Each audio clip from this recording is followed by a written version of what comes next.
Today, we're going to be talking about everything wrong with the General Epistles and how morality becomes surveillance. When a revolution realizes the world isn't actually going to change, it stops looking at the horizon and starts looking at its own members. In the early days of the Christian movement, the message was an explosion of radical possibility.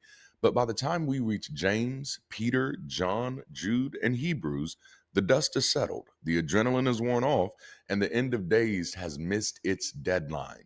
History remembers the general epistles as a unified front of apostolic wisdom. The reality is much messier. They are a collection of high tension, damage control documents written to communities that were starting to fracture, doubt, and most dangerously, ask questions. Instead of answering those questions with clarity, these letters answer with containment. They mark the precise pivot point where morality stopped being about how you treat others and started being about how well you can be watched.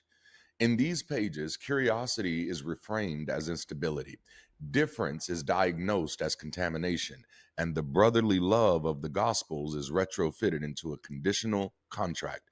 You are loved only as long as you are the same. This isn't a guide for spiritual growth, it's a toolkit for community self policing. We are going to look at how these 9 books taught the West how to value purity over people and fear over truth. These letters are often sold as practical wisdom, but they function as a manual for moral surveillance.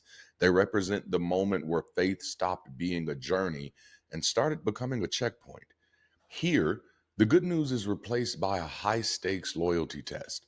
If the law controlled the body and Paul disciplined the mind, the general epistles weaponized the very idea of goodness to ensure no one steps out of line.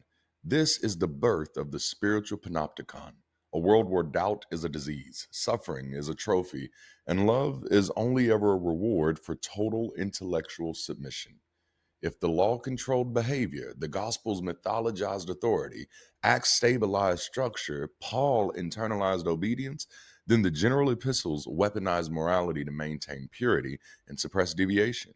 They emerge at a moment when Christianity is no longer new, no longer unified, and no longer confident that Jesus is returning anytime soon. The communities are disagreeing, the teachers are diverging, and the people are leaving. So these letters do something vital. They redefine goodness as loyalty and difference as danger. They're not about growth, they're about containment. So let's start our journey with the Epistle of James.